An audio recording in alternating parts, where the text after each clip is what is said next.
Hi, everyone. About a minute on land use conflicts and alternative energy. And here's the punchline. Land use conflicts are raging all over the world, from Arkansas to California to Ireland. And this is the key reason why, only one of the key reasons why, alternative energy, wind and solar batteries will never, and I do mean never, be able to power the global economy. Before I go on, if you don't know me, my name is Robert Bryce. I'm a reporter. I give you the numbers and the facts, not the spin about energy and power. Okay, so back to these land use conflicts.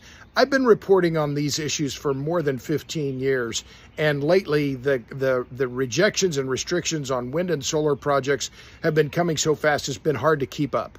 And I wrote about this on my Substack, in fact, just today. And what did I find? Well, now, just in the last few weeks, we've seen rejections of, in fact, a moratorium on all new wind and solar projects in Carroll County, Arkansas, in California. The Fountain Wind Project, a project that has been in the works for years, it was being pushed by a British company called National Grid. A staff report from the California Energy Commission suggested or recommended that project be rejected.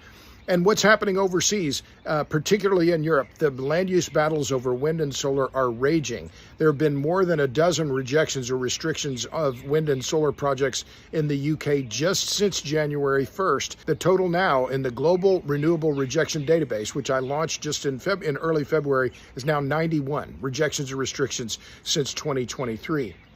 The U.S. metrics, the U.S. database, the Renewable Rejection Database, which you can see on my website, robertbryce.com, now has 791 rejections or restrictions of wind and solar projects. The reality is that, yes, wind and solar, they have their place in the electricity mix in certain places, but they simply can't scale, and they can't scale because they require too much land. This has been obvious for years. You know, the wind and solar advocates don't want to talk about this. They don't want to admit that these land use conflicts are raging, but in fact, they are raging. And I list many of them in my latest piece on Substack. And you know where to find me on Substack, robertbryce.substack.com. Thanks a lot. See ya.